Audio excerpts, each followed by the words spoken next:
Alright, let's go ahead and get started here. I am going to be working on, let's see, let me pop them up. Well, I'm actually not going to be working on this per se. I just want to make some kind of a creature. I've been doing a bunch of clean, simple sculpts here recently, so I wanted to try something a little bit different today, and we'll see where we go. This is just an animal that I discovered maybe like a couple months back, and I thought it would be cool to do something in the vein of this. It doesn't have to be. I was thinking something more bipedal anyway. But if you guys can hear me, I just started this stream. But if you want to post down in the comments or the chat there and let me know if you can hear me, see me, and everything's good, that would be awesome. And we can go ahead and get started. So I already got ZBrush pulled up here. We're just going to start with the sphere, and like we always do, you know, and kind of go from there. So let me see here as people are just kind of popping in. We're going to be working on something a little bit different, like I was just saying. Something a little bit more more organic, more grody. I'm just going to kind of play around and see what shapes we can come up with. Like I said, I was looking at that Babarusa. It's like a pig type creature, and I kind of want to play around with that idea. But yeah, really I don't have any like predestined ideas for today's stream. So if people are popping in here and they're like, ooh, it'd be cool if you did this, I think we can kind of start to go in multiple directions. If you're working like this, like I am now, where you don't really have a kind of predestined direction to go, I recommend that you kind of keep your mesh very dirty, like I am, just kind of stroking on it and keeping things a little bit more organic. It helps with just kind of building and generating ideas. But still, while you're doing this, try to think in like very basic shapes. Like I have essentially like a double kind of diamond shape going out from here, and then repeating on the other side. So it's still like a pretty primary and basic form, but you know, at the same time staying a little bit more organic and dirty. And like I said, we're just playing around today, hanging out. Ask questions in the chat if you got any, and if you have any suggestions for some stuff that we can do while we work, that'd be cool as well. But in the meantime, I'm probably just gonna keep this as like a single mesh. So just by like dynameshing all this stuff together and working that way. But I think it's gonna be a little bit more kind of testing the waters, playing around. So when this turns out like garbage, I apologize. This isn't something I've done for a little bit. Like I said, been doing Sculptember, so most of the stuff I've been working on is trying to keep it really simple, just for the purpose of daily sculpts and all that. So all these shapes, right now we're at really high polygon count for the basic stuff that I want to be building right now. So we want to really get that low poly count there. We can even drop that even lower, so you can start to see how we can build these most basic forms. And I'm kind of playing around with the idea of something pig-shaped right now, and I see some people are popping in, and it looks like you guys can hear me, so that's pretty awesome. Aton, or I'm sorry, I just completely butchered your name. It's Russian boy. We're working on nothing specific today. We're playing around with shapes, trying to get something organic flowing here. But yes, nothing super predestined. We were looking at some Barbarosas, some pigs, just because they're super grody and kind of creepy looking. And I was kind of going to use that as a base idea. I want to do something maybe more bipedal today as well. So we're just kind of throwing in clay as quickly as we can to build up the basic shapes and forms that we want. And then we can kind of go from there. And all the stuff that we've been doing recently is what I would call pretty simple, you know, simple shapes, very kind of Nintendo-esque characters, but not that that's easy by any means. Having a clean mesh and a very clean shape and having all those things working together to form a clean character, none of that's easy, right? But having a little bit more fun today, just kind of playing around. If you guys have ideas for stuff and you want to shout out something like, ooh, let's try maybe doing something like this, I'm up for it. But right now, just kind of playing around with shapes, seeing what we can find, and seeing what we can build up. And let's see, we got Michael in here. Hey Michael, how's it going? Welcome to the stream. Sandro and Osset Anima. I don't recognize you, so I think maybe this is your first time in here. And then Ato, which is what I'm going to call you because I know that's not how you say your name, probably. But we're just gonna say for now that is indeed how you pronounce your name. So you're welcome if I just gave you a completely new name. So playing around with some organic shapes, wrong brush there. I'm mainly just using my move brush, my clay tubes and trim dynamic brushes. It's basically what I work with, 90% of the time. If you've watched my streams in the past, kind of no matter what I'm working on, that's typically the direction we go. But for now, I'm just trying to keep it all as like a singular mesh for the most part. But that does mean that we're trying to keep a really low poly count, try to keep things really dirty. It also means that, we're not too worried about, how clean our mesh is, how well everything's working together. We're really just trying to build these basic shapes and basic forms and see how we can kind of get them to play off of one another as we go. And this can be, I'm trying to base this on anatomical truth, but that doesn't mean that we can't create something obviously completely new as we play around here and make some stuff. So let's keep playing around. Can play around with the body. I'm trying to do like a little bit of stockiness to this basic character that we're working with right now. I really like to do like if I'm trying to make something look really stocky back here on the back, I like to have like these really tall kind of pushed out trapezoids that build up into the neck, and having that kind of short neck as well really helps build that idea of stockiness there. We can try to maybe build up the belly region as well, kind of make them look a bit more fat. But as we go here, we'll adjust more proportions. I could just use this singular piece as a bicep or kind of upper arm portion, and then what I can do is control click and drag that, and I can get a forearm from there, and then kind of try to blend this into that upper arm piece. It'll help if I rotate this as well, maybe shrink it down, and we'll play with that more later. But I think you guys get the basic idea there. Just really quick and dirty building up of shapes here to try to get a little bit closer to kind of figuring out where we want to go. Because right now, I don't know where we're going to go. I don't exactly know what we're going to build here today. Kind of just playing around. If you guys are just popping in here, I see some new people coming in.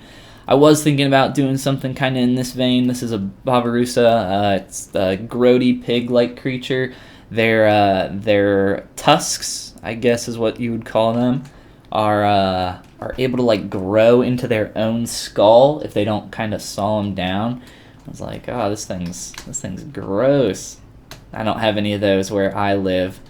But if you guys have any cool creatures that you think we could maybe try to implement in here, and play around with some shape language and stuff like that. If you guys have ideas, please post them in the chat. I'd love to hear from you guys, and if you have any questions, you can throw them in there as well while I'm just kind of playing around and working with shapes. I don't like this. I don't like what's going on up here in the head. So we're going to mess with that a little bit later, but I don't know what I want to do. Keeping that really low poly count, like I said, though, is very helpful for this kind of thing. Essentially what I want to get through in this stream is more of a process of working kind of quick and dirty with these organic shapes so that you guys can kind of see more about how I would go through working on these kind of things. In the chat, Sandra says, what's the most, and I just bumped my computer there, what's the most amount of time you've spent on making a single model? That's an interesting question, and not one that I would actually think of, but somebody asked that, I think, in our last stream, and I was saying just maybe, a few weeks working, or in terms of hours, I probably can't give like an accurate estimation, but I can say a lot.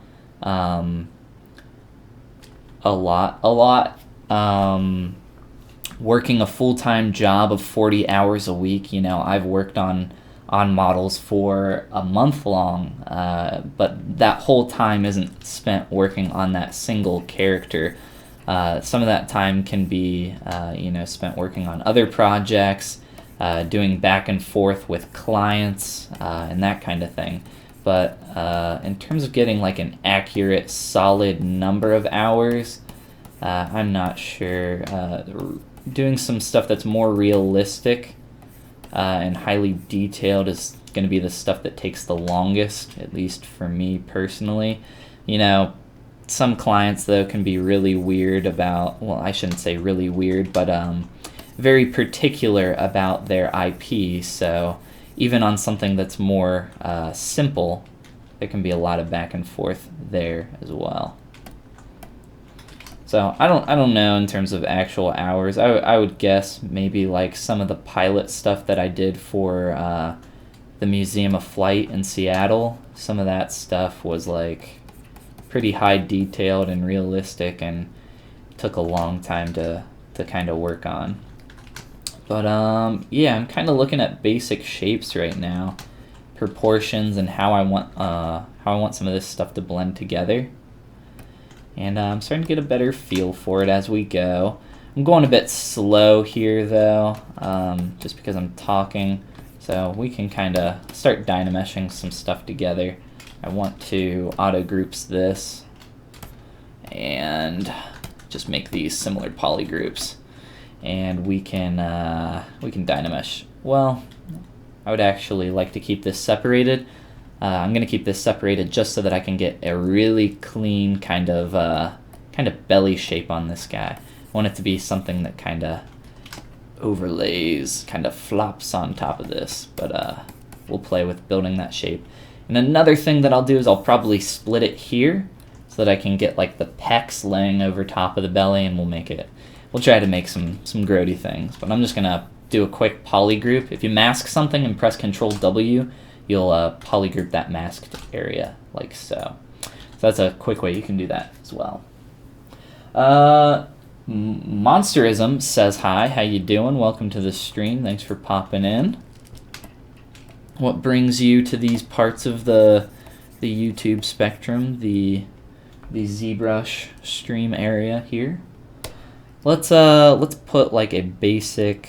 We'll just grab a sphere and play around with like a leg shape down here. If I can select that correctly, can do some fat thighs, some fat Piggly Wiggly thighs. I don't know if you guys got Piggly Wigglies around by you. I think that's more of a southern thing in the United States. I don't have them up here, but I always thought that was an interesting name for a grocery store. Piggly Wiggly. Alright. So I'm messing around with some thighs. Let's get these in here. And we'll duplicate that, kind of like we did for the arms, where I will, move this and we can use it as a shin. going down, so the lower portion of the leg here, and just kind of move this into place. So we're trying to, I'm thinking right now, you know, short and stocky, kind of just playing around with some big shapes, ideas here. Another thing we can do is go into transpose master if we don't want to, you know, bump around with every single piece one at a time, so we can make some bigger changes here to some of the larger shapes, and we want to keep this more rounded here. I'm gonna turn off dynamic just so I can get a bigger brush. A little trick there, it's very helpful. And we can play around with doing this, building up these shapes and forms. So again, if you guys got any ideas for stuff that you want to see, please shout them out. 'Cause oh man, what is going on? Oh, it looks like no. Okay, so in ZBrush 4R8, the way dynamic brushes work has changed, and it looks like it changed a little bit more than I thought. So essentially, dynamic can be turned on or off for every individual brush, whereas before it was kind of across the whole board. It just did everything at once. So now it operates a little bit different. It's a little frustrating, but I'm sure I'll get used to it. Let's turn dynamic back on. So the way you turn dynamic on and off is you just come up here into your draw size and double click dynamic for whatever brush you have, and it'll turn that on and off depending on your brush, obviously. Let's mess with head shape. What do we want to do here? What do we want to do with this head, guys? Let me know. What are you guys feeling? You can play around with some different ideas, different shapes, different things. If you're building something kind of stockier and you want to give it that idea of being kind of large, of being kind of a I don't know, tanky character is what I would say. You kind of want to build these larger shapes of squares in here, so you really want to focus on just I guess shape language in general would be my advice. So I'm trying to think about that stuff. Typically something we could do something more rounded as well. Rounded shapes they kind of say stuff about, and this is, yeah, you can read into this as much as you want, but like innocence or being kind of soft or maybe even weak. But we can, you know, that doesn't always hold true. You got, well, for example, the one that immediately came to mind was the character from Big Hero 6. If you guys have seen that film, he's like a white fluffy marshmallow dude, and he's like cute and kind of like doofy, but he's also, you know, he's also strong. He's like a superhero, so it's not always the case, but I think you guys get the basic idea. Sandro says, add some, hold on, got my chat window in the way, add some small wings on him that don't go with his body type. I like that idea. I like that idea a lot. Let's get down these basic kind of proportions a little bit more, and we can throw some wings on there after I get out of T-pose. I'm into it. Yeah, we can do whatever we want. Like I said, I kind of just want you guys to see more of my process today, and I'm actually kind of starting to like this shape that I'm getting right here. I want you guys to see more of my process today than anything for doing stuff for just kind of ideation or coming up with a bunch of different ideas kind of quickly, and being able to work organically quickly.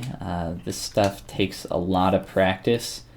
There's a reason that kind of a concept artist has its own role, its own position in a you know, a studio. So It's definitely tough. It's definitely like a completely separate animal. But the more you practice, the better you're going to get. So that's what we're here doing today. If you guys are working on anything today as well while you're hanging out on the stream, you can feel free to post it in the ZBrush Discord if you need some feedback or anything like that. And if you're not a part of the ZBrush Discord, you can join that by going to my About page on YouTube. So I'm starting to like the shapes that we're getting a little bit more in here. So I think I want to go out of T-pose. We'll just recalculate that all really fast, and we can close our sidebar over there. All right, grab a quick drink, and we can start thinking about some wings. All right, props to Sandro for coming up with these. For wings, I'm just gonna do, there's a few ways that you could do wings. I'm gonna do the quick, stupid, and dirty way. Anatomically thinking, you know, I'm not looking at skeletons of birds or bats or anything, but for wings on a bipedal creature, I would imagine that they come somewhere off of the ridge of your shoulder blade, or they connect somewhere to your shoulder blade back here. The way the shoulder works in a human is pretty freaking insane. But if we look here, if we look at this shape that we're kind of building here, we got the traps.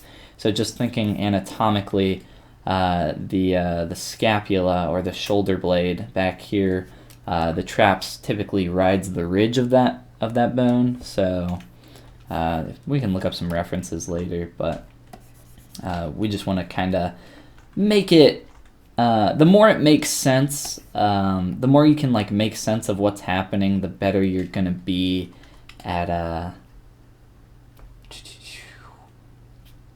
there's duplicate, at moving forward and making more little changes and ideas. So we can do some little wangs on this guy. Can also merge these down and just dynamesh them together real quick. I'm just gonna get something low here. We can maybe do a quick inflate. And I want to just kind of even this out. I'm just gonna lower my smooth about 30, so it's a little bit weaker, and we can play with that. Not only that, but if we want, we could come in here and do a Z modeler, come in and crease this edge loop, and maybe delete some of the surrounding ones, so we get a little bit of a harder turn in the surface there. So we can play with that a bit more after we do some other stuff, and we can throw some more stuff on there. And just for thinking about silhouette and this stuff, right now we're just kind of playing around, but I think you guys can get some ideas for stuff that you want to work on here. I typically like to separate my deltoids out, and I probably will in a bit, but again, we're just kind of playing with some simple shapes here. So let's figure out more about what we want to do. I want to get to a place where I can make these pecs lay over top of the belly a little bit. So let's try to, you know, it could be something that's taking your move brush and pulling down, just like that. And, you know, you could use an inflate or whatever you want, but I think you guys, ooh, actually, let's just use this poly group here. Alright, so I'll go ahead and split that, turn on double, and do a split hidden, so we can get two separate pieces. And I'm also going to come up here into File to turn on my quick save history, or I'm sorry, my undo history for quick save and standard just ZPR project saving. So we can build up that shape as well as this belly here. So we'll just Dynamesh to close those holes very easily.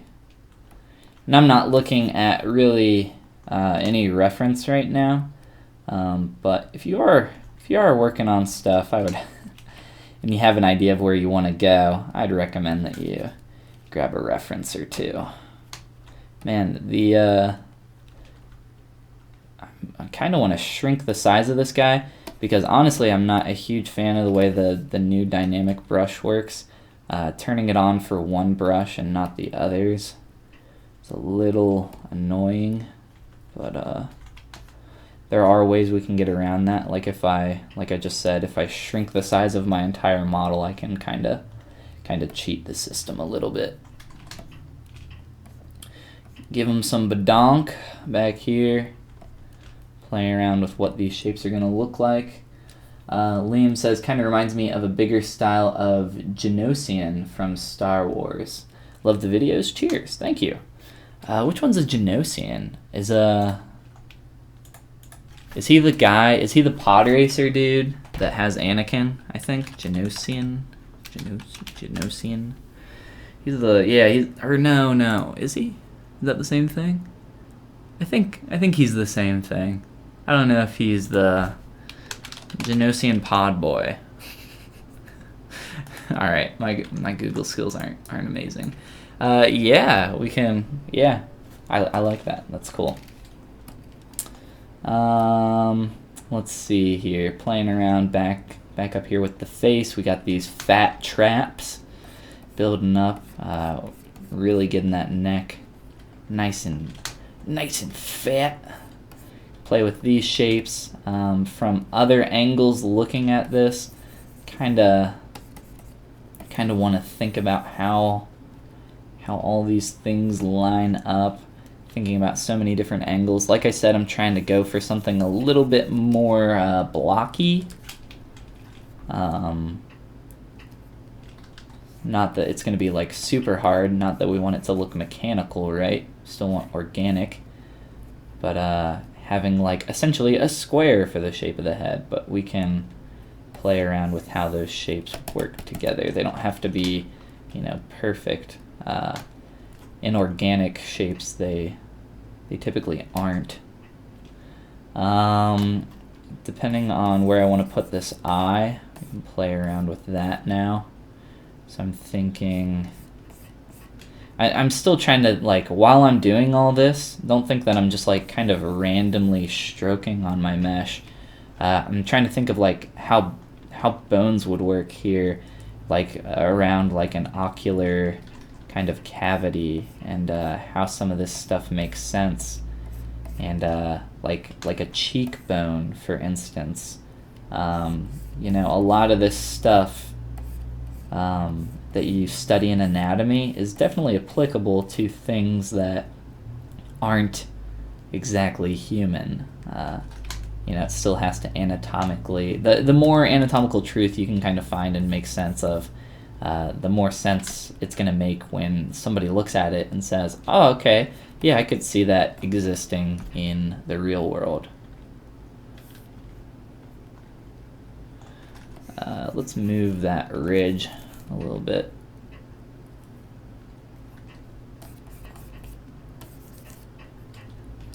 Cool. Maybe make the head go back a little farther. Not really looking at any images of pigs, but it would probably help quite a bit. You can think about where would we put some ears if we want to do some large ears as well, or something like that. Let's just drop in a sphere. And one thing that I say a lot is getting in a lot of parts and pieces can really help you. He's starting to look like a panda now. Can help you reference everything in relation to one another. So it can be very helpful to get all these parts and pieces in early. It's more of a triangle shape for an ear, a pig ear. So let's go. So yeah, I try to think about that and get a lot of these things in as quickly as I can. But while doing that today, we're also kind of trying to think about larger shapes and what we're actually creating, right? So let's Dynamesh, and we can try to rotate this into position a little bit better. Sandro says, off the topic, what do you guys think about the new It movie? You watched it a few days ago and really dug it. Maybe model him later. I think his name's Pennywise. I have not seen the It movie, nor have I seen the original film. Clowns are creepy, guys. I don't know why you'd want to watch that. I'm not about that clown life. I have not seen it. I would like to. I like scary movies. I think scary movies are cool. I don't go see movies all too often. I typically, wait like a month or two, and then maybe a friend has it, or maybe the internet has it. But I don't go to the theater all too often. We're getting off shape here. Our triangle's backwards. Real quick here. Let's do a see-through mode. So, whoops, wrong side. So our ear is backwards. I did my triangle backwards. I don't know what I was thinking. No worries. Talking too much. Do a rotate. Probably do something like give the ear a little bend. Maybe not to that extent. And try to rotate this into place a little bit better. And I'll probably make these a lot smaller.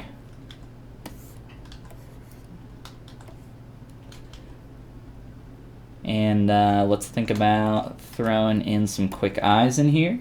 So duplicate, delete lower, and just insert. Well, actually I don't want to insert a sphere because that's going to have the incorrect topology. I want a sphere 3D, which I actually didn't need to do that. My bad. ZBrush is crashing. Hopefully we got a quick save off there. If not, I guess we can start on something new. Let's see. Descent says that it was a great movie. Awesome. The new Pennywise is a really good actor. Yeah, I've heard that as well. The guy who played him, actually, I looked him up. He looks really young. I don't know what his name is. Liam doesn't like horror movies. The kids in it are amazing. Do they have one of the kids from? Let's see. Did we get it? Didn't they have one of the kids from? Oh gosh, now I'm not going to remember the show. The show with the 4 kids. It's very Steven Spielberg-esque. Can't remember what it's called off the top of my head, and I'm sorry.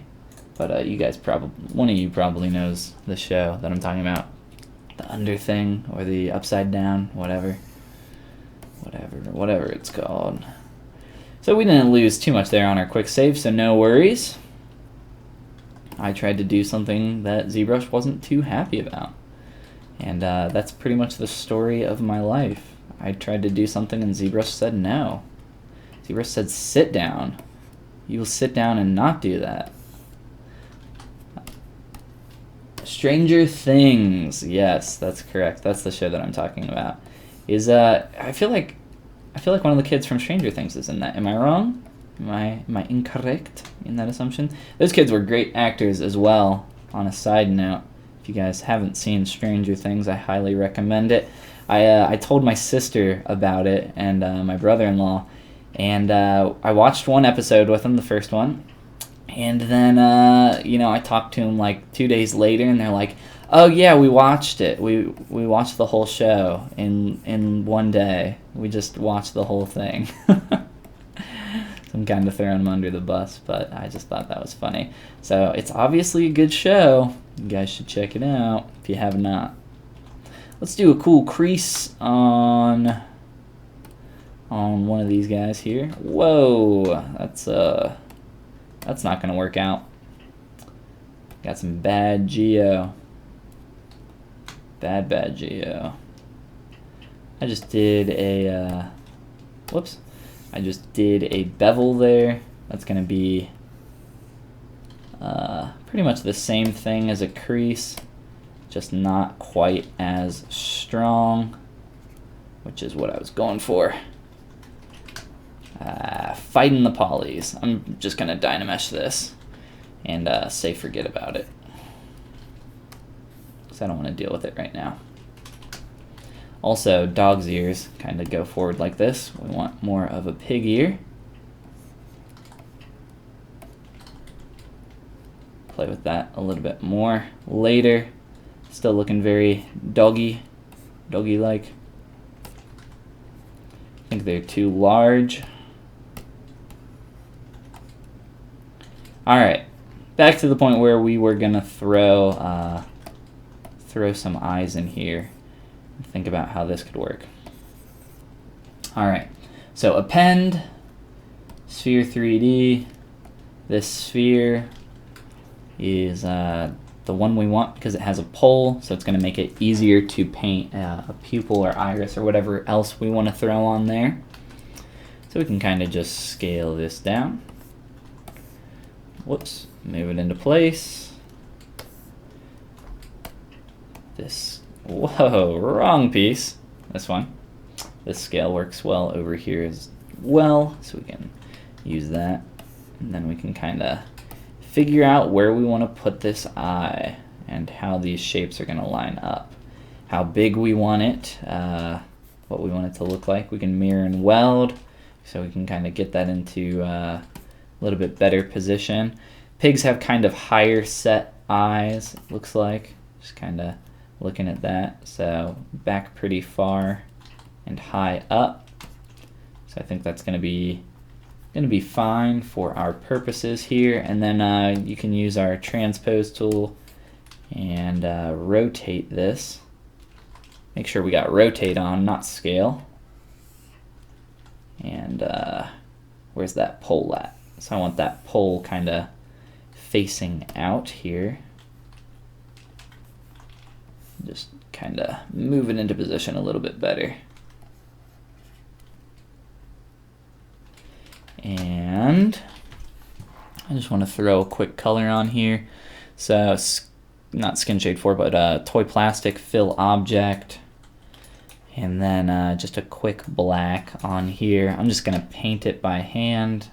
So just get a quick pupil on there. And cool. Now, that looks like fun. Now we can kind of see that a little bit better as we rotate and move some things around. Now we can, this is how I pretty much do eyes for human characters as well. I'll insert an eyeball in a flat shape like this, and then you can start to form some brow or lid around that just by inserting new geometry. You can also sculpt on the mesh that you have there, but you guys know how I am. I like to split stuff up.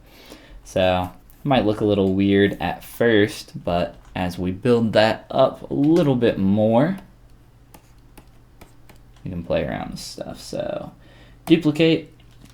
I'm not even going to insert another one. I'm just going to move this one. Be nice and lazy and repurpose what we already got. So we can kind of fight the polys here too and work on building this shape. And then we'll, of course, we're still very messy here, so we're eventually going to blend all this together and Dynamesh some stuff and merge geometry down.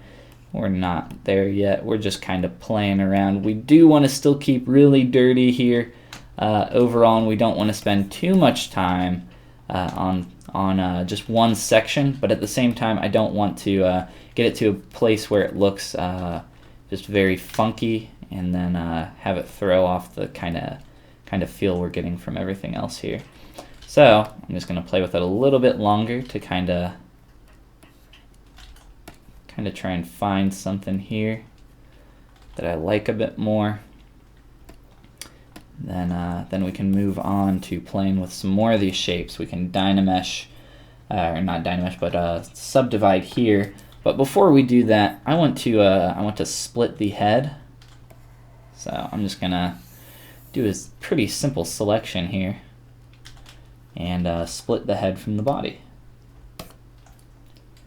And that's a pretty low Dynamesh, so we'll jump on up to say 80-ish or so.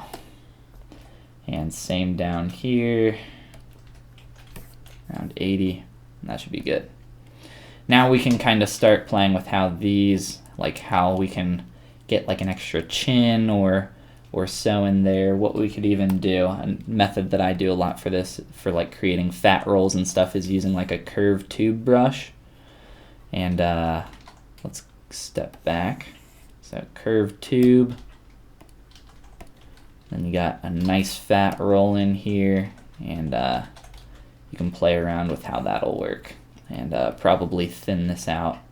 But yeah, that's how I typically do these kind of shapes, but we'll have to play around with that a bit more and inform that. This would be awesome for a Dota 2 courier. I don't play Dota 2, but aren't the couriers typically nice and cute? I feel like I've seen one that was like an astronaut dog or something. Like I said, I don't play Dota 2, so I don't really have a good frame of reference.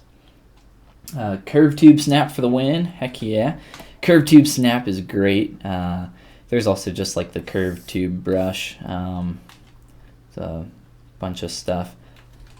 Bunch of brushes that are very similar. You know, I use the my version of the clay tubes brush, but there's also the clay buildup, which a lot of people prefer using. The clay buildup, the only difference between the clay tubes and the clay buildup is the clay tubes brush will only build up to your Z intensity level of strength, but the clay buildup brush you can continue to build height. You don't have to lift your pen, so you can, you know, continue to build up height or continue to push in, and there's no limit there. I prefer the clay tubes brush though, just personally. It's what I've been using since I started ZBrush, and I'm kind of sold into it at this point. So,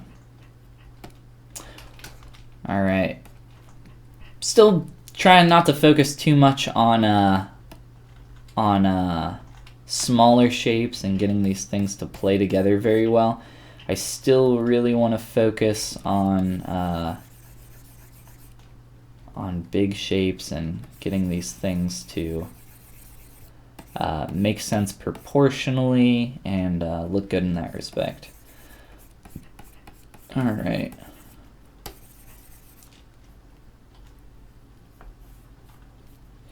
Let's try to put a mouth on this guy. We can do something as simple as basing it out with just, you know, an inflate brush, and then move can always get you a little bit closer to what you're looking for. Move brush is pretty much my most used brush, I would say, next to clay tubes.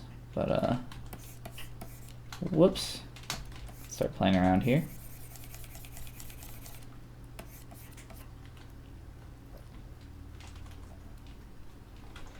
Big mouths go back pretty far, so if we want to kind of like really split this, that might be cool.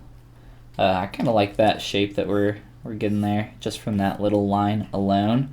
So let's kind of play around with that idea as well.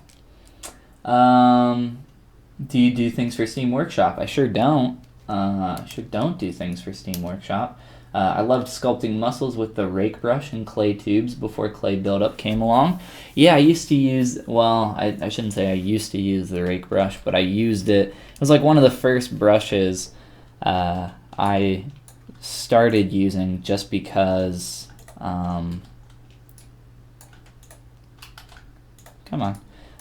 just because of the book that I was learning from at the time.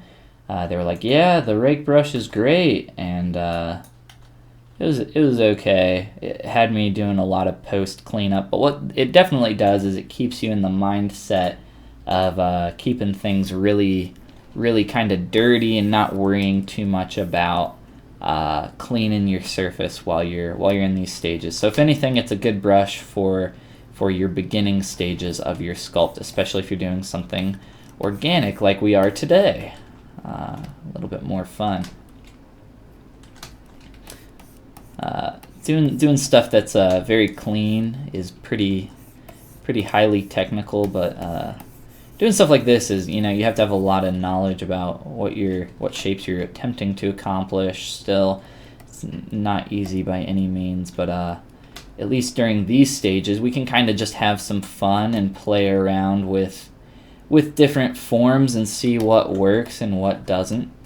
So we have a little bit more freedom. We're not just sticking to a concept. We're just kind of messing around today. It's Sculptember, right? The objective is to sculpt and get some practice in every day this month. I do that every day anyway, but we can still have some fun while we do that.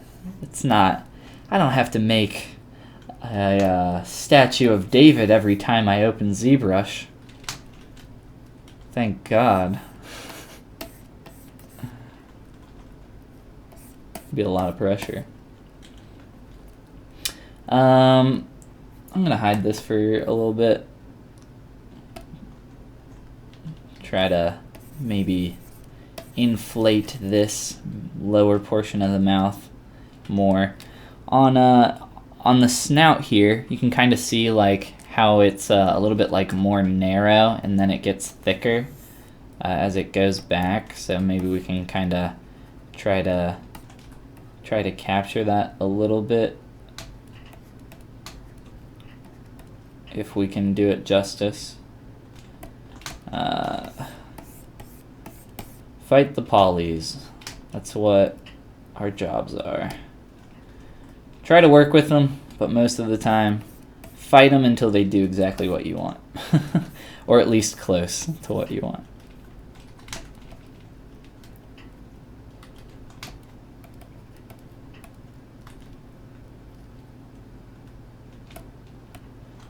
I don't really know if I like that shape that's going on there. I want to get that 45 up, and then kind of back. So remember, we're thinking about blocky shapes overall, and I think this mouth will be a good place where we can kind of try to tie some of that in as well. So that kind of hard edge shape right there. So lots of experimenting today, lots of playing around, figuring out which direction we want to go as we work. Kind of trying to be a little more creative today and create something new rather than just do something that already exists but maybe in a different style. So if you guys have any cool ideas while you see me sculpting here and you're like, ooh, this might be a good idea, you can play around with some of that.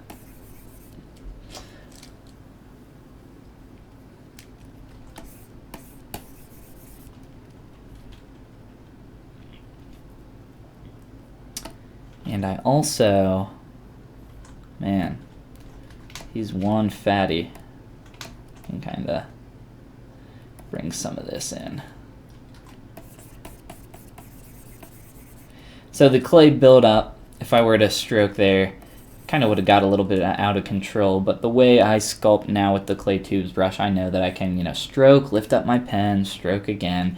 It's just a little bit of a different brush interaction, like I said, but it's really no big deal. It's they're in my eyes, they're pretty much the same brush. If I turned up the Z intensity on this brush, I could get pretty much the same interactions, but I keep the intensity very low on this brush while I work. That's one of the few things that I've changed with this version of the brush. What do you do as a daily job? I do freelance work as a daily job, freelance sculpting. And I hang out with you guys when I can, when we have time. I used to work on toys full-time at a place in Cincinnati close to where I live now. Did toys and amusement park figures. So if you've ever been to an amusement park or a museum or just an event where they have some large sculptures of characters, those would very likely be well, depending on where you are, possibly be made by me and some of the people that were on my team. But after working there for a little while, I decided that I wanted to kind of go out on my own, have more time to work on my own stuff. So here we are, working on our own stuff, playing around, hanging out with you guys, trying to pass on a little bit of my knowledge every once in a while when I have the time, like I said. But so I hope some of this stuff is helpful for you guys. Hope you guys can grasp some info from these.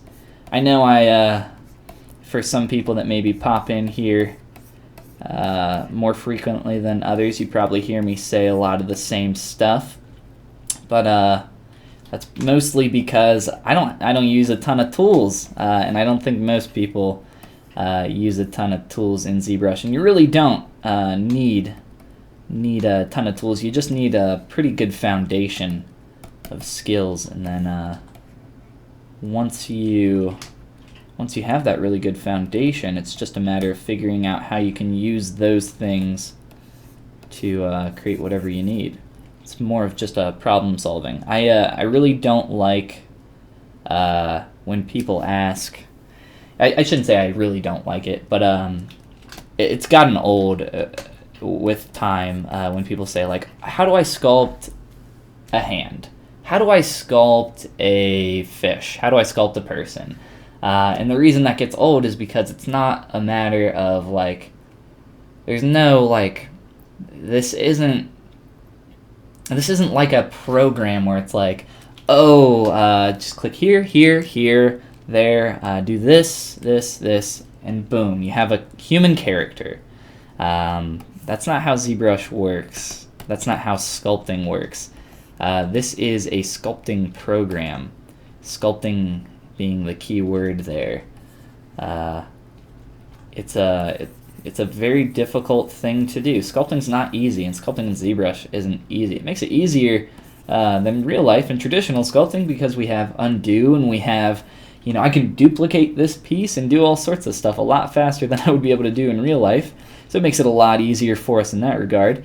But still, the artistic know-how and abilities and fundamentals of sculpting and all of that are all still there. So it's not a matter of how do I sculpt this or this, how do I sculpt this, and maybe you can learn some techniques and tricks to get a little bit faster and maybe sculpt ooh, here's how I decided to sculpt an eye this time. But mainly it's just the idea of here's all the things that I can do.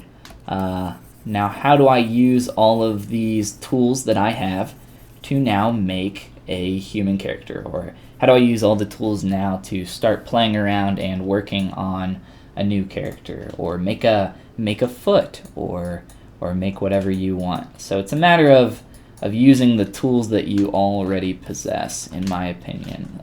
So I want to help get people to a point where they're no longer asking, like, how do I make this specific thing, but more so getting to a point where they're very confident in their fundamental skills that they already possess, and then it just comes down to a point of problem solving, because that's essentially what art is, in my opinion. If you boil it down, it's just a bunch of problem solving. You have the the know-how and you have the knowledge and skills, and you can draw that circle really well. Now, how do we draw 50 circles to make them all look like a character after we combine them all? Great. So that's kind of my basic idea. Look at that piggy, David Hasselhoff. Yeah, we got David Hasselhoff here, just hanging out. Which one's Hasselhoff? Is he Baywatch? Is Hasselhoff the Baywatch boy? I don't know, off the top of my head. So I'm starting to focus more on the face here and the upper body. So I'm thinking in lieu of time, we're going to kind of hide some stuff. I think it's going to be more lucrative if we do this, and then we can do more of a bust for what we're working on today, so that we can get a little bit farther in our character than what, or a little bit farther than what we would normally get if I were to not.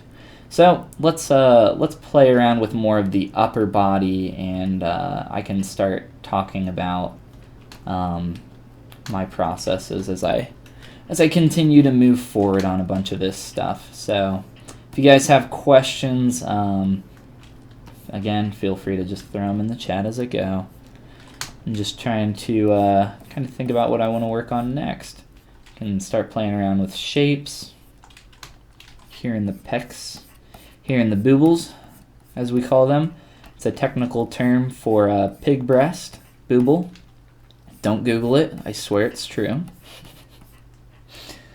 Oh, Katie says, didn't see you were on. Oh, well, thanks for coming in. No worries. I think we've been streaming for about an hour, so hey, no worries. And I always post the streams up online afterwards, so no big deal if there's anything you want to go back and watch. Looks like we actually have a few more people that have popped in here. So for those that don't know, we're just kind of playing around today, doing something a little bit more organic, on the organic side. You know, a lot of the time we do, for Sculptember, we've been doing these really clean characters. So I thought it would be fun today to break the mold and do some different stuff. We're not going off of a concept or anything here. I'm not looking at any references. I'm really just kind of experimenting and playing around as we go. I love our little stick wings in the back, but I might have to hide them here while I work on this so that we can see a little bit better. Start playing with some of these shapes back here and blocking out some more shapes.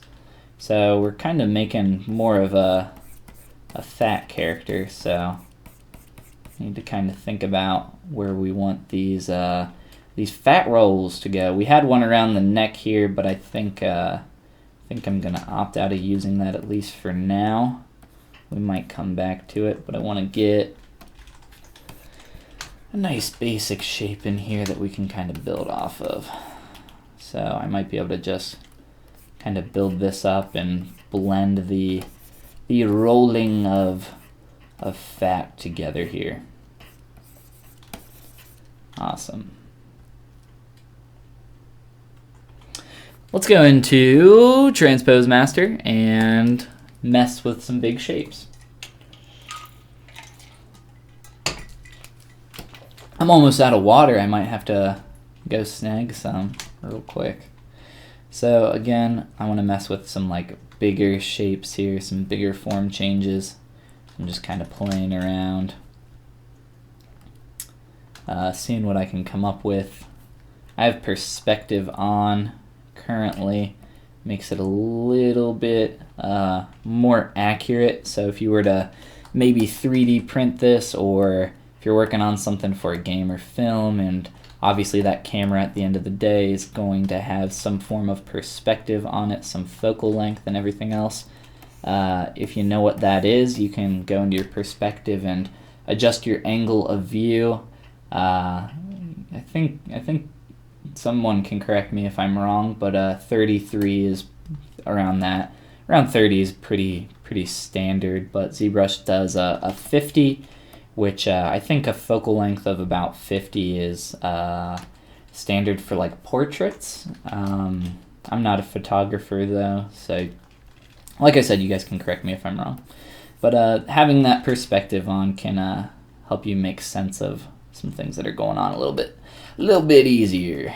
So I recommend using both. People say like, oh, do you work with perspective or do you turn it off? I always say both. I try to keep it fresh. I'll turn it off and keep it off for the early stages while I'm working, but you know, as I go, I'll kind of rotate on and off a bit more.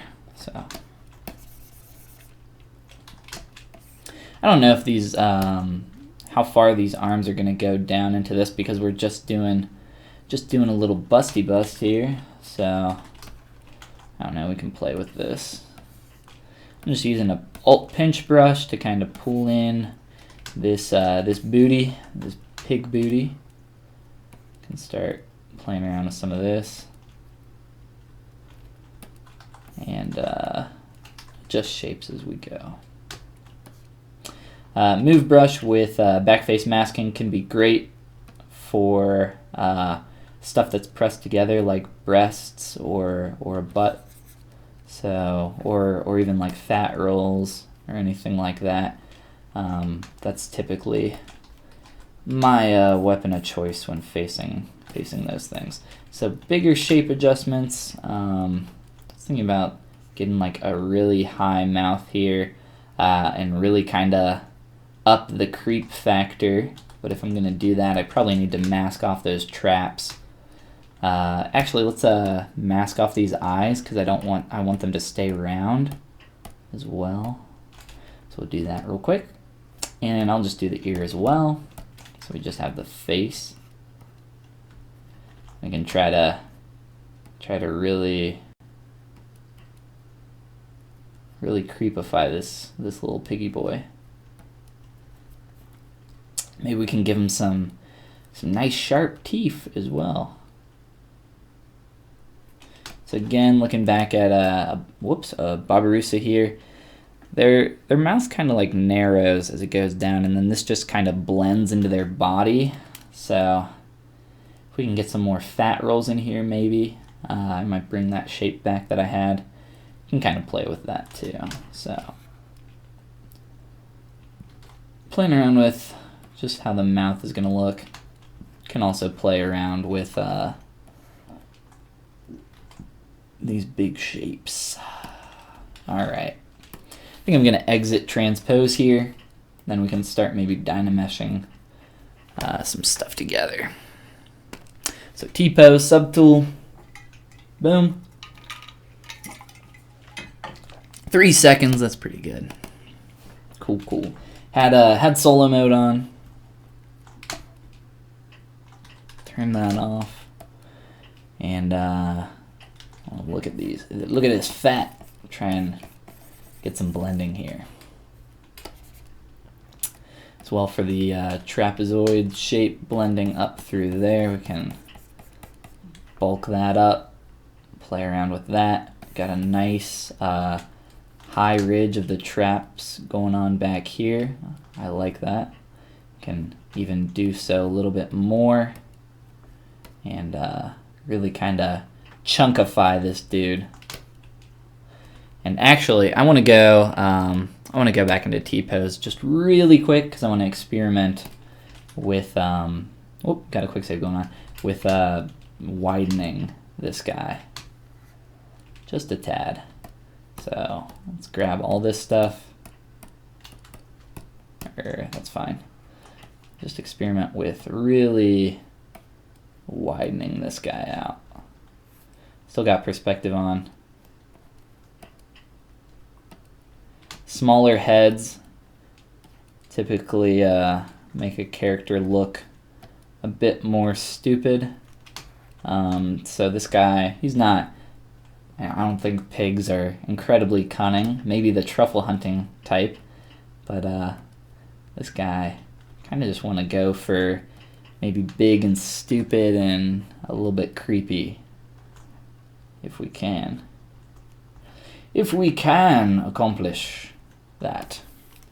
So there's a little bit of size change. You'll see it kind of take place here. It wasn't that big, but it'll start to bleed through the rest of our design as we go. So what do we got going on here? Small eyes also allude to kind of a more stupid character. So we got some pretty small eyes on that guy. We could also shrink his head even more, but we can work with what we got for now. I'm gonna delete these extra pieces in here forever. Are you sure? Yes, okay. Delete forever. That's gonna just make my project file a little bit more small. I'm working with undo history so that I can do a time lapse. If you guys saw my my tutorial that I released yesterday, I released a video on how to make a ZBrush time lapse like me. If you guys haven't seen any of those time lapses, you can check out that video or check out my Instagram where I post, at least I have been posting about a time lapse a day for Sculptember. So as we continue to go on here, you guys can maybe make a note to check that out. You don't have to make time lapses exactly like me, but maybe you guys can get some cool ideas for how you could make your own after watching that. The way I essentially do it is using my undo history without moving my camera, and like all the parts and pieces kind of form together Megatron style to form your character in the end. Would imagine this model to be animated. Yeah, that would be very cool. It'd be very fun. It'd be more than we could accomplish in a day. So if somebody wants this character model, everything, I've said it before, and I don't shout it out on the stream very often, but all my stuff that I make on this channel goes on my Patreon. And then on my Gumroad, I have a bunch of free 3D models for people that do not have the ability to support me, but still want to, you know, get some extra ZBrush content that way. So there's a ton of free 3D files on my Gumroad. There's a link on my About page of my YouTube, and then everything that I make in a month's time, I throw up on. I puke it up on Patreon and say, here you go, enjoy. Hopefully you can learn more from these. All right, so what are you guys thinking? I'm thinking that high mouth here is starting to make him look definitely more like creepy friendly, kind of like It the Clown. We were talking about Pennywise earlier, and I was saying maybe we could get some sharp teeth in here, a big like fat tongue rolling out, something to that extent. What are you guys thinking? How can we go more towards Creepville with our pig boy as we continue to block things out and think about shape language? This is separated here from the body, if people didn't see this. The pecs are separated so that I can really fatten them up nice and easily and have them kind of overlay on top of the belly. It's a nice technique for that. We could really fatten this guy up too and start, I'm going to separate these so I can hide them, and start getting some nice fat rolls in there, like just some real grody-ness going on. Be a nice chunkster is what we like to say here.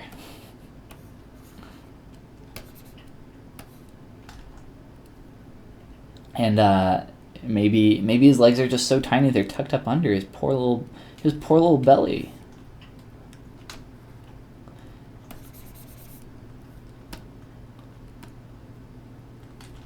We can start building up some more shapes, and I think we can maybe use our sharp soft brush, which is essentially a damn standard brush, a little bit different. Can use that to build up some fat rolls as well. Got perspective on, so it made our masking a little bit weird. Can turn that off. Let's see here. some tusks. Of course, we're going to need some tusks eventually. A bit more narrow on the head from the nose. Not a bad idea. We can play around with that. Add a curve around the neckline to add an additional roll to the neck. Do the double jaw thing like eels have. Makes it creepier. I don't know what you mean by double jaw. I'm not sure. Let's see. Let's see what we got.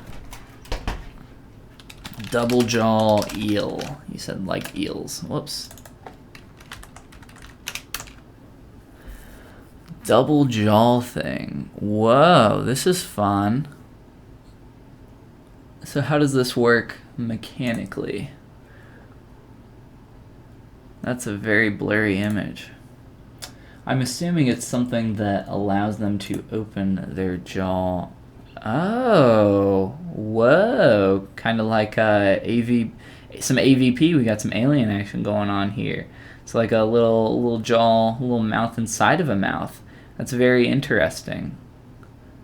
I did not know that was how that worked. That's very cool. I like that. We'll go back to our pig boy. That's cool. It's a cool idea. We can play with that. I don't know how visible it'll be if we try to accomplish that with our mouth position the way it is now, but we can maybe play around with stuff. We had a, let's see, where'd our neck fat roll go? So we had some more fat roll in here that we can play around with adding to kind of exemplify the fattiness of our fat boy. We can also just cut in to the shape of our jaw. It's still very, very dirty. We can kind of start cleaning some of these shapes up a bit as well. Can also, somebody was saying, let's try to, let's do a ZBrush 5000 is fine. Can keep most of these shapes. We can try to narrow out our snout. Play around with some things. I don't really like the shapes that we got going on in the head too much. So I'd like to kind of experiment there overall. The face is the most important part. It's what sells it. What sells our character. Try 2000 or 200. And kind of play around with just some different shapes going on here. I'm just thinking about trying to maybe get some fat in here really quick. Just really quick sketch it in. Play around with these different shapes, blend it more back in here. We can play around with that more. I think we'll need to throw some teeth in. Again, having those different parts and pieces to reference against everything else that you're building up can be very helpful.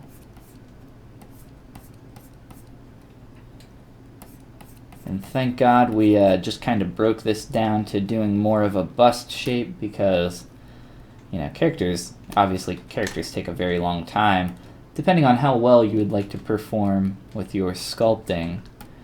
But today we want to get some cool stuff done. So we want to have some fun, but we also want to make something interesting. I hope that some of my techniques as I go here and some of the stuff I talk about has been helpful as well. And kind of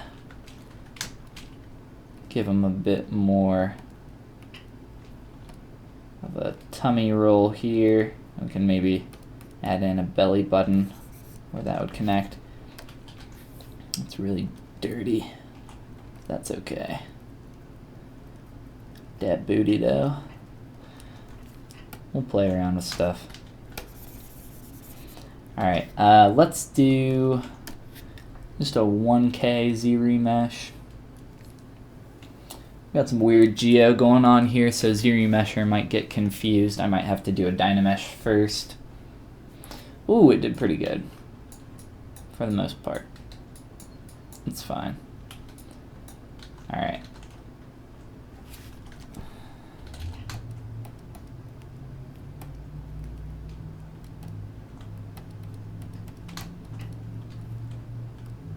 Try to simplify some of these forms. So, like I said in the beginning, it's totally okay to be dirty because it's super easy to get a somewhat clean mesh from all your Dynameshed parts. You can do steadily more simple Z-meshes, kind of like what I'm about to do here, to kind of get you to that point of a more simplified mesh. But like, oh, I still, there's a lot of stuff that I built in there that I still want to keep.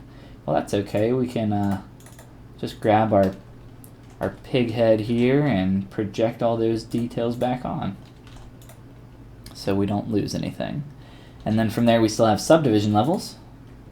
So it's nice and easy for us to step through those and smooth some shapes out along the way. So I'm going to step down real low.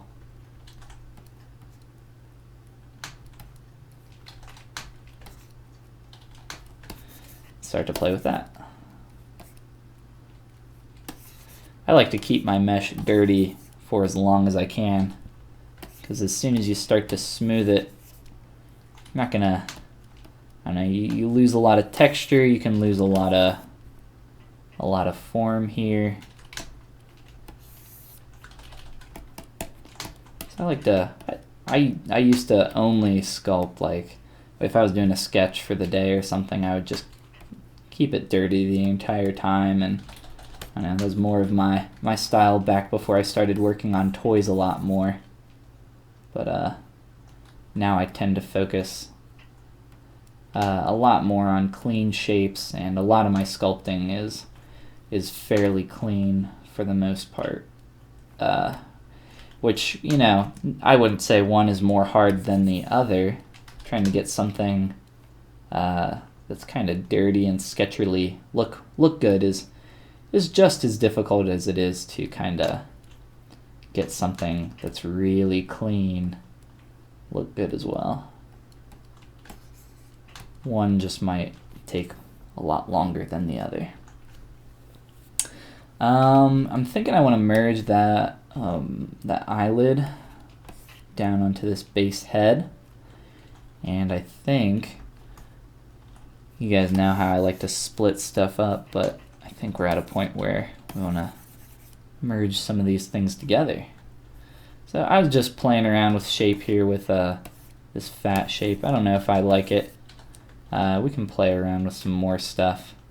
It looks that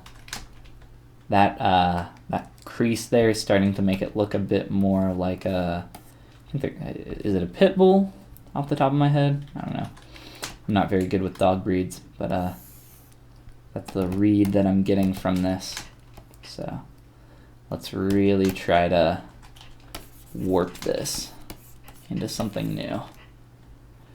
So experiment, play around. Still getting that. Is it a bull terrier? Man, me and dogs. It's like I know golden retrievers and labs and pugs. Those are the 3 dog breeds I know. Alright, so it's a little bit less here. I'm gonna T-pose, and we're gonna go ham and cheese on this head. So select this eyeball, not the surrounding geo. I just want to mask that out so I don't warp the sphere. Actually, I'll show you something. It's fine. We can warp the sphere. It won't hurt us. We'll be able to correct that down the road.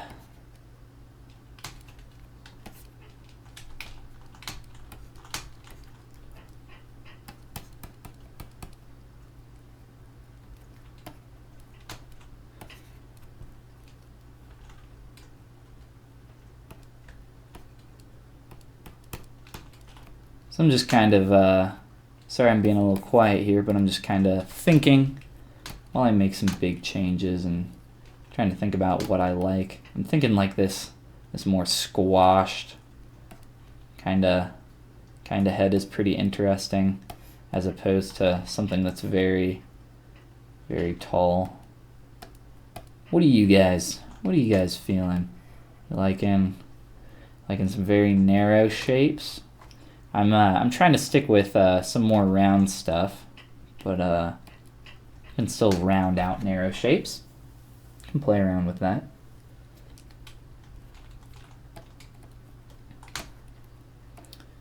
So I definitely want to keep that creepiness in mind as we go.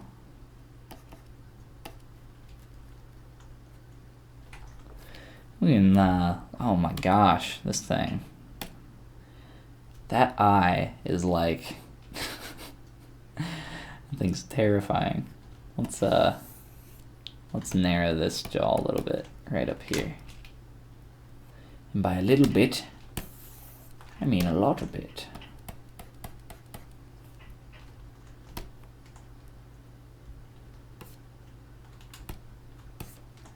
Our eyeballs have vanished. Let's get those back.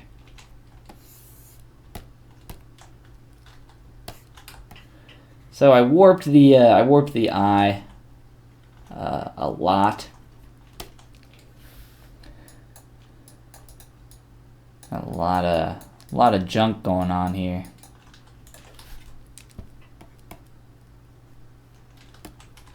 But we can always get that shape back and fix it, like I've said before. So it's not the end of the world.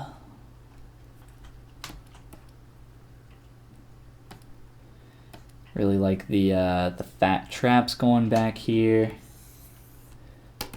Overall, though, I still don't like what we got going on with the head. Let's T-pose back.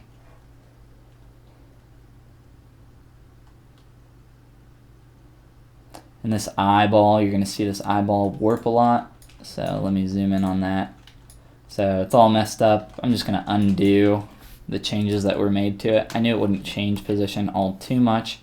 And then it's just a matter of putting it back into place. So that when you T-pose, obviously this mesh has a bunch of undos on it, but it only does a singular change. It essentially projects detail onto your new mesh here, or from your T-pose mesh back onto your different parts and pieces that you're working on.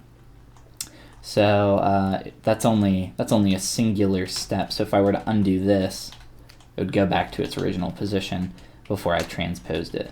So that's very helpful if you kind of just want to experiment and play around, and it's pretty easy to go back through and undo the changes that you made. And we got some texture going on there. I don't want that. I just want it on the eye. Don't want to fill those in. I'm going to push this in and try to pull this shape out here. Really get this like angry brow. Really pull that shape down. Make him look angry. All right, for the overall head here, now we got some kind of new shapes popping up. I don't know if I like any of those either. This is a case where, you know, I would probably do like 5 or 6 different versions of this head, and then from there pick one to move forward on. And then after I got to a point where I was like, oh, let's kind of think more about how I want to emphasize this little part of this design. That's a point where I would kind of split it up and try to create multiple renditions of it as well. But since we're just kind of experimenting here and we only got about 30 minutes left, I don't want to go through that entire process. Plus, I probably couldn't create 6 new heads for this guy in 30 minutes. But we can just still kind of push forward and play around with what we got and continue to have some fun. Let's see. Descent says, excuse me, the snout looks a bit better, narrow. The top is better as it is, being wider, IMO, in his opinion, his or her opinion. Let's get rid of all the junk that we're never gonna finish in time. We'll just forget you exist. We got quick saves if we ever want to go back, so no worries. Let's get rid of you too. And play around with this shape. Really giving him a, you know, he's our strong man pig, right? He's our strong man bear pig. That's what we should have made, guys. Some man bear pig. Maybe next time. Alright, I'm just Z-remeshing extremely low so that I can get some very simplified geometry. Same thing down here, Z-remesh, very low. And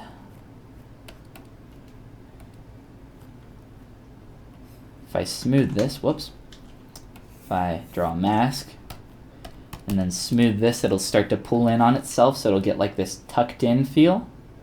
So again, you can start to, like up here, can start to build those fat shapes even more so. So again, I just mask out along that edge and soften it a little bit and then smooth it to kind of pull it in. And if you want to get like a little bit more roundness in there, you can always come down into deformation inflate. Use this all the time to kind of puff that up even more so. And of course, this is looking, you know, very unorganic because we're still symmetrical. But as we move along, we can break symmetry and add some different variation there so it looks a bit more organic. In terms of this chin piece, this fat roll, I'm going to try to make it a lot more narrow and possibly just blend it in here. What I would like to do is mask along this ridge. I'm going to try the exact same technique we did below. Soften that in that direction and then just kind of just push it in a little bit, smooth it out so that I can kind of get more of a roll of fat budging up against the other roll. So you don't want just a flat shape, you know, going into that fat roll. You want them to kind of bunch up against each other. So that's what I'm trying to accomplish here. So just by smoothing that out, after we make that shape, we can start to get there a little bit easier. Pinch this in so we can better define it. Can even mask some stuff out and nice and dirty just with our clay tubes here. Kind of push in that inner portion of the mouth would look like. And at the same time, it creates a nice lip for us. And try to Z-remesh this real quick so we can get some a little bit more cleaner shape. Back up in here to the head. This is the part that we've been looking at the longest most recently here. I've been doing something like shortening it. I think maybe I just went a little too far on the length there.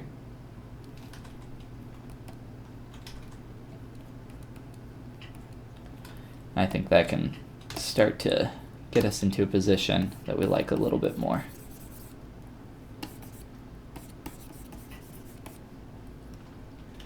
For the nose, I'm going to show you guys something real quick here. You know how I always split stuff out, but I'll show you something for texturing purposes. Like for the nose here, the nose of a pig, you know, the skin and the nose of a Barbaroussa, which is what we're looking at here, or just a pig in general. Think like a dog.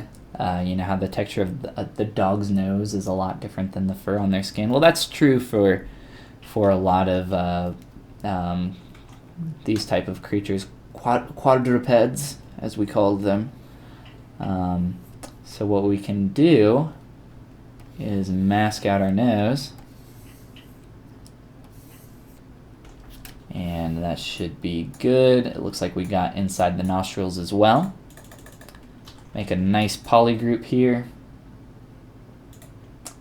And then split these off and close holes. Close holes on this guy. You can see that they're coming through on this side.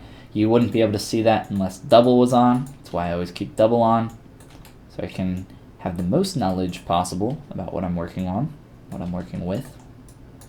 And then we got a nice little nose here that's separated off. We can make new textures for it and really not have to worry too much about you know, blending stuff, dynameshing this together later after we've kind of created those differences in textures.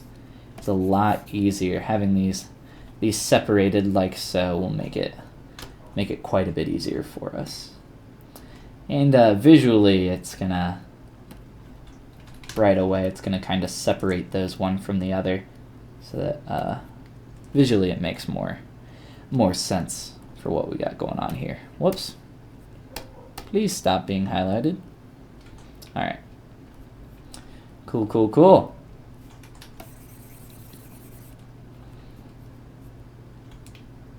Looks like this stream is loading, is pausing. If you guys can still see me and hear me, let me know. I have a refreshing loading bar going on, but if you guys are good, then I won't worry about it. Keeping the lower jaw longer than the top makes the character look stupid and brutish. Yeah, we can play around with that.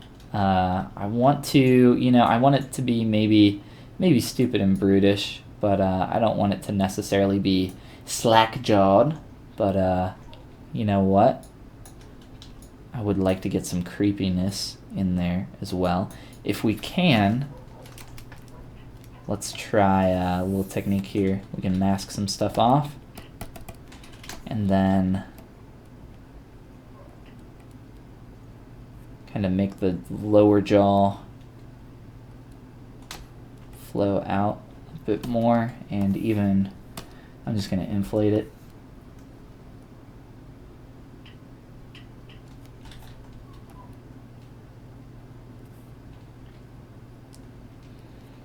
Descent says all good there. So my stream health, it was down for a bit, but now it's back to green. So I don't know. YouTube streaming is a little odd on occasion.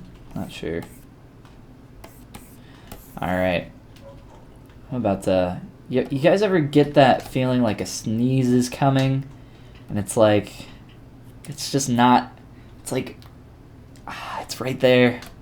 Can't sneeze. You want to sneeze so bad, but you can't. That's how I feel right now. All right. Did we subdivide this? Yes, we did. All right, cool. Let's merge this down here. I'm going to do a Dynamesh, not quite that high. Can start merging a bunch of these parts and pieces together.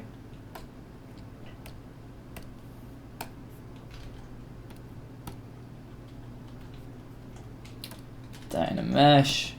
I'm just doing 500, roughly 500. We're getting a lot of polygons in there, but that's okay because we can always get some subdivs. No worries. So ZBrush, we want to do, I'm thinking, let's just do 5 for now. That should be fine. Then we can project our details back on and start blending that lower jaw into the upper jaw. Then we can figure out where to go from there. I'm going to do a close holes just to make sure we're not getting anything weird there. So subdivide, project. Note that you can keep solo mode on while you do this. You just have to have both of the eyes visible.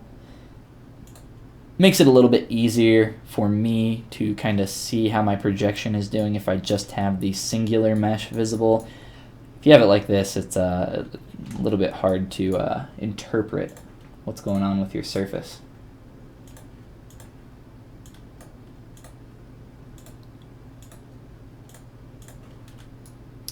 All right, cool. Let's blend some stuff here. If you look at you know, these pigs, the lines are kind of being carried up through that, through the from the jaw through to the head. So we can kind of try to get a little bit of that in here.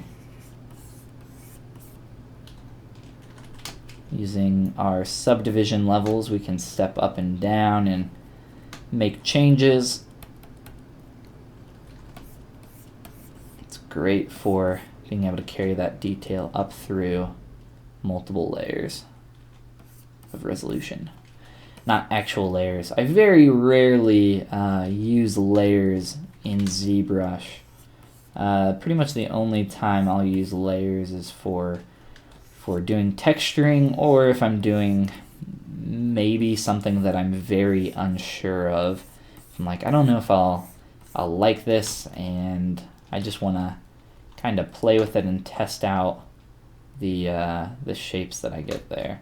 This is a nice perspective right here, just a little creepy, a little disturbing, I should say.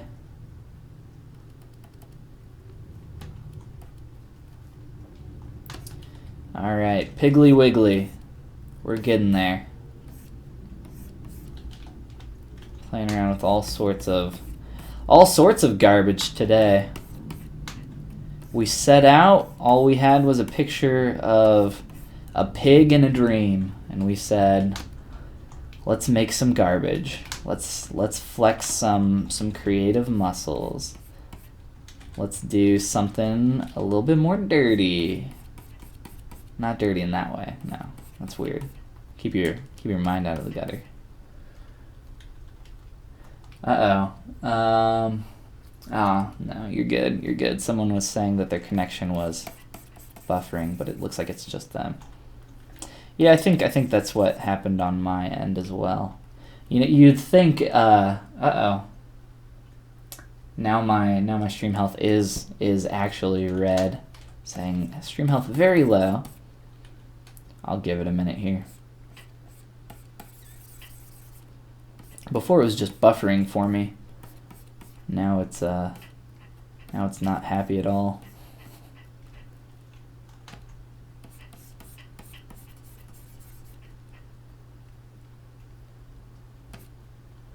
So as you see, I'm stroking on here with my clay tubes. It's getting a little funky down here in the crack.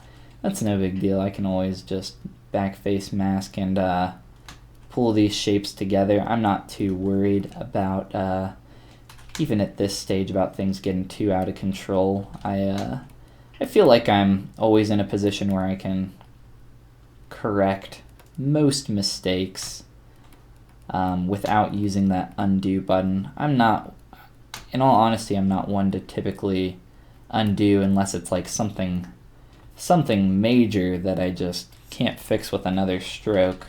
Typically it's a technical issue.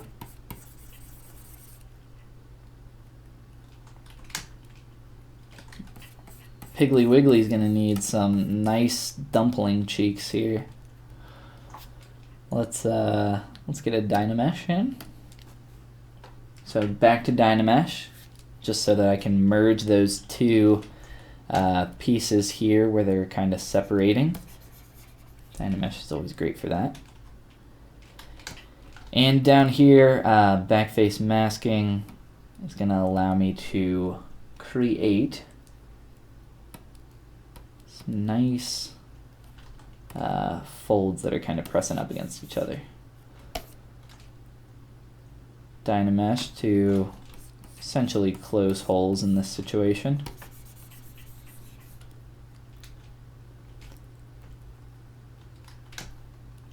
And we'll add some more shapes here. I'd like to maybe think about, kind of like what we got going on there. Let me try to exaggerate that a bit more.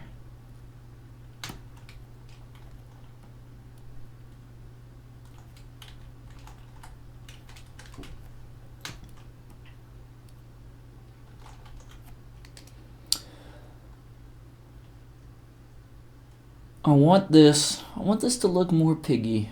Trying to look at the profile of the head. I just have a singular straight line where it's more of snout line, forehead line, back to the back of the head. So a 1, 2, 3 transition. So jump on back, make it a little bit easier to move our polys around. A lot of back and forth here, just so that I can keep merging some geometry as well as keep it clean. Stream health, still red, still video output low, still very annoying. All right. Reproject, reproject, reproject. He needs some TFers. That's fine for resolution. We'll just do a couple projections and subdivs. So we got 1. I want to go 1, 2, 3. And I want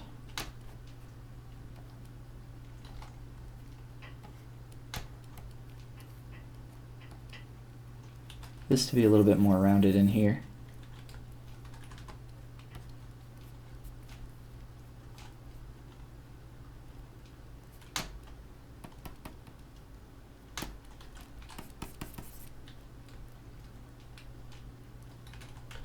I want to raise up just that edge a little bit. So 1, 2, 3 transition. And then just round it on out as it goes to the back of the head. And if we can, see how much we can bring that cheek shape up into there. I don't want to do too much. I also want to blend these eyelids into the head as well. And it would have been nice if I would have thought to do that previously. But that's okay. No worries. It's not like it's a difficult task for us to accomplish.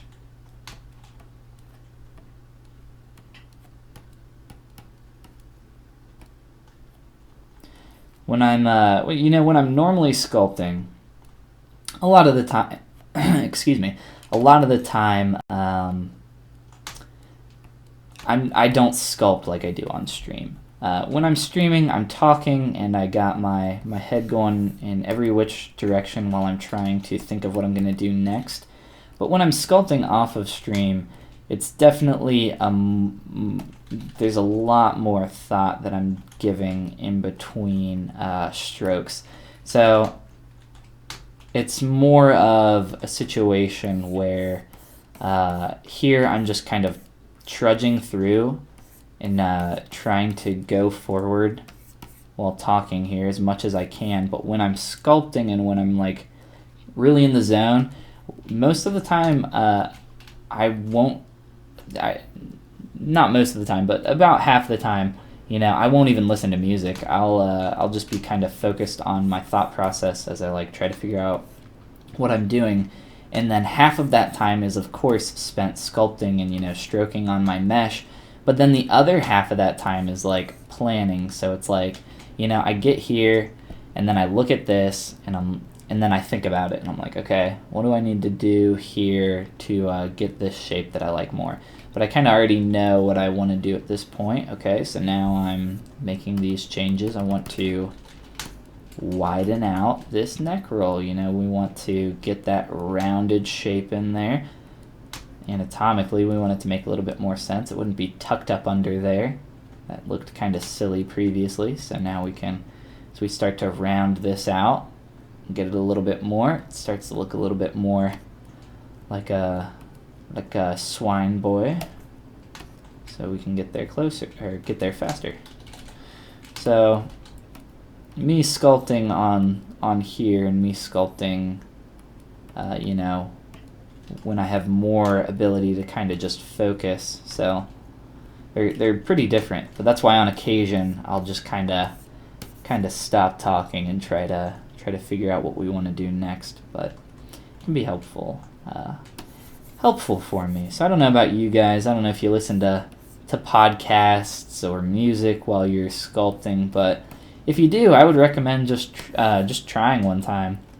If that's kind of your normal workflow, just try working in silence, in absolute silence, and see how much better your kind of focus improves on what you're doing. You know, if I am listening to a podcast while I'm sculpting, I'll be sitting there sculpting, and then I'll like remember that I'm listening to a podcast, and I'll be like, I have no freaking clue what was just said in the last 30 minutes of this podcast. Why am I even listening to this? And then I'll rewind it and be like, okay, yeah, I don't remember them talking about any of this.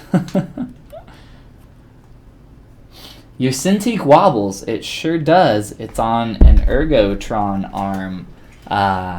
And that Ergotron arm, it's one of the biggest ones that they have. Yes, it does wobble. It's not perfect. It also squeaks, and you can't hear that. Oh, sorry for just bumping my mic there. You guys can't hear the squeak. You might be able to if you listen really closely while I sculpt. I don't know. Can't really hear it.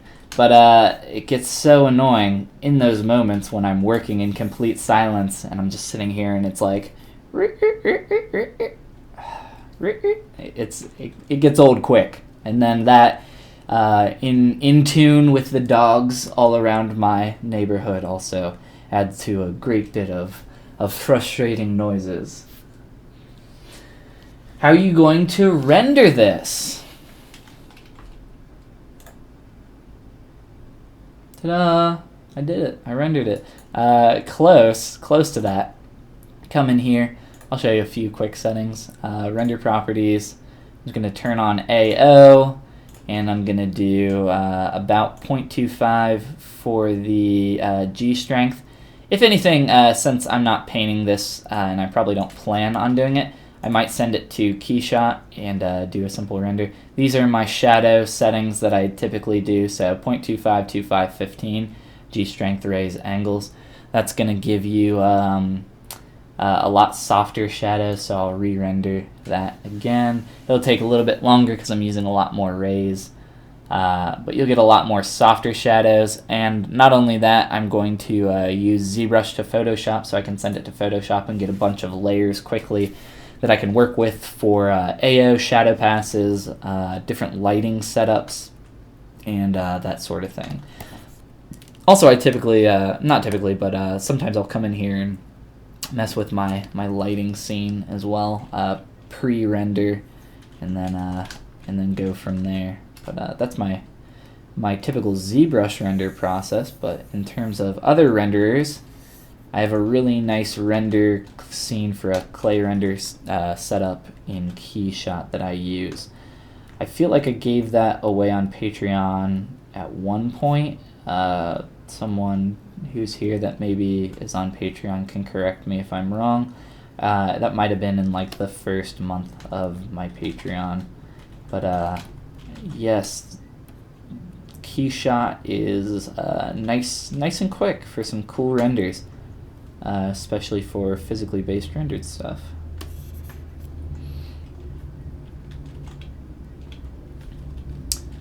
Trying to think about how I want to fix this pinch right here. I don't like the shape that we got going on. I'll probably just blend these a little bit better. And of course, you know, things look very awkward when they're symmetrical like this. So breaking symmetry is of course going to get us a lot closer to an organic feel. We got a lot of his weight leaning back, so let's see if we can correct that. I don't have much longer here that I can stay, so if you guys got any additional questions or ideas for stuff that I can do to finish this off of stream later that you want to leave me with, then please do.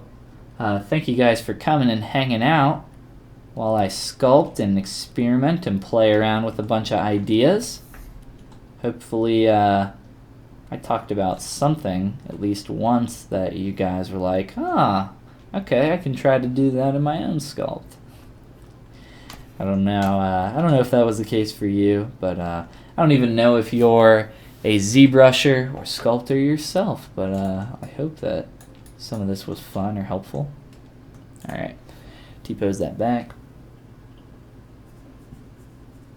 Can you adjust lightings and use ZBrush to Photoshop plugin? Yes.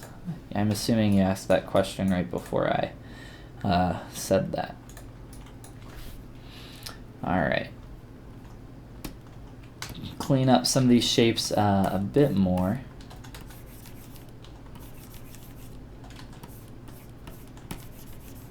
As well as build them up.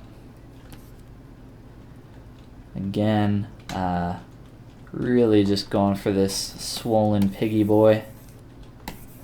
I'm just going to kind of get everything to a nice semi-clean slate so that I can continue working on it later.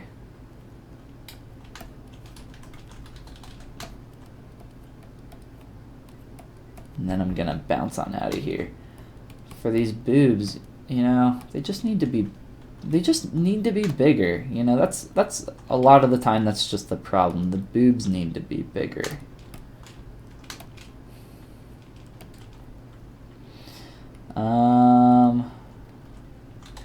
Belly's pretty clean. I'll just subdivide it a couple times.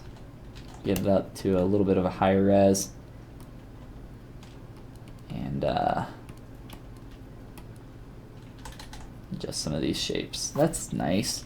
If you get in some overlapping geometry here, like you can see, turning on double is going to help you see what's going on a little bit better. I'm going to Dynamesh this. It's going to kind of clean up this geometry. What was happening there was Gia was essentially doing this and bleeding together, but Dynameshing that's going to help realign that with the x-axis there, as well as merge that together to make it a little bit easier to smooth out for me, like I just did. And then a quick Z-remesh is going to really lower that poly count so we get a very primitive shape there. And that was a very high Dynamesh that happened pretty quick, 1.7 million. Every once in a while ZBrush gets to a point where Dynamesh is like almost instant, where you can do a Dynamesh and get like 4 million polys in like 2 seconds. It's pretty strange. It happens every once in a while. I call it the ZBrush superpower glitch.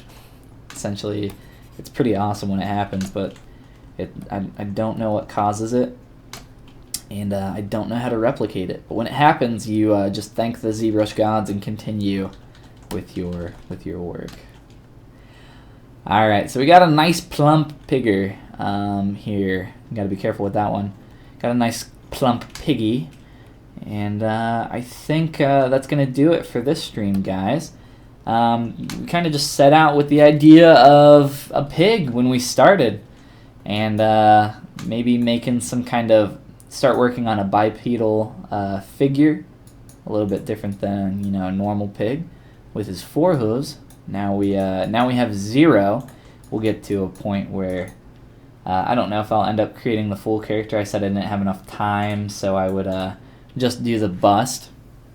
We got a little bit more than that going on here, but I'll probably have to finish this daily sketch later tonight for myself. But again, thanks guys for coming and joining me while we just play around together and work on our creativity. Play around with some new shapes. There's always new things that catch my eye that I'm like, ooh. Alright, I'll have to remember to do that later. But for now, I'm out of time, sadly. So, thank you once again for coming. And I'll see you all in the next stream. If you guys missed any of this stream, I always throw them up on my YouTube channel. I puke them up for you guys. So you can go watch that later. I'll probably edit it a little bit so there's we can get rid of some pauses and some extra stuff. Like when I pre-start the live stream, I leave it on my live stream screen so I give some people to have some time in there. So I'll take a little bit to edit that and post that up tomorrow for you guys, as well as a time lapse of stuff once I finish this dude. And I think that's about it. So I'll see you guys next time. Thanks for coming.